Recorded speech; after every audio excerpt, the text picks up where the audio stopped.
Eto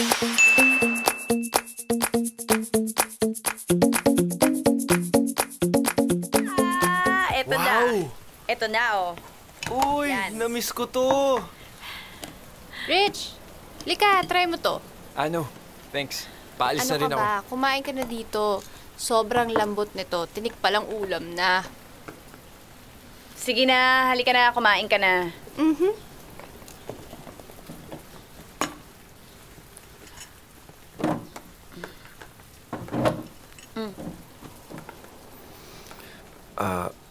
About what I said earlier. Ah, okay na.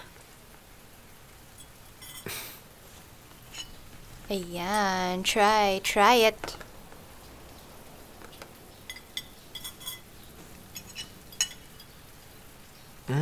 Sarap pa. Marunong ako pala magluto. Ay, hindi. Tumalon lang yung isda doon sa kalan, tapos dinala ko na siya dito. Ayun na siya. Rox, kwento mo yung story. Sige na. Recipe kasi yan ng papa ko. Ginawa niya yan para sa mama ko. Para hindi na siya matinig kahit kailan.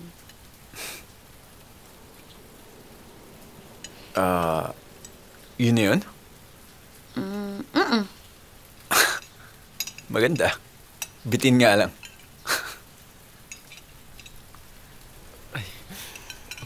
Iniwan kasi kami ng mama ko nung 12 pa lang ako.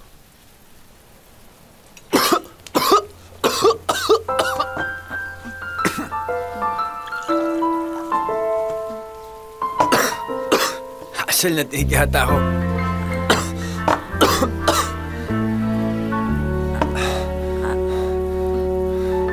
Maybe we can settle everything next week.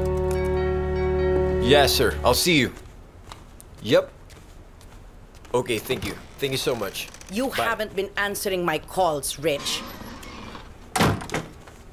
Ano tong narinig ko sa Tita Mildred mo? That you took control of the farm from her at sinabi mong I gave you my blessing? Ma, let me explain. I'm formulating a new plan. Para in 6 months' time, tumaas yung kita ng farm. So you won't have to sell it. That is not the reason why I entertained the notion of selling the coffee farm. What's the reason? Dahil ba wala kang tiwala sa akin? You left the farm hanging after you failed I'm not to gonna make... fail this time, Ma.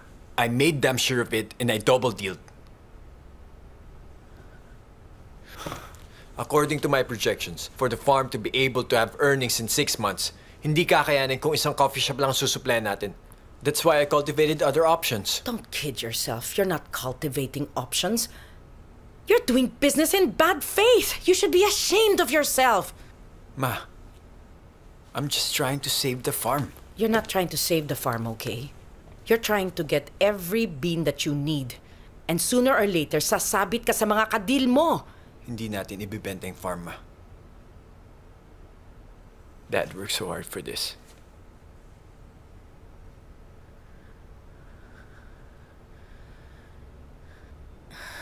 Okay. I give you my blessing. You have 8 months. But if you fail, Rich, I'm sorry. I won't fail.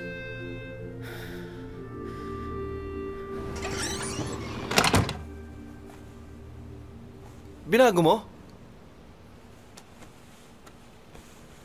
Mas okay itong layout na to. Tara, tigisa tayo. Para hindi ba ako nagbe-breakfast? Tama-tama nga yan eh. Para mas mabilis tayong tamaan. Oh. Lika. Bakit niyo pinagpipilitang depressed ako? Okay lang ako. Cheers! Uy, bakit dito kayo nagiinuman? Ano nangyari dyan?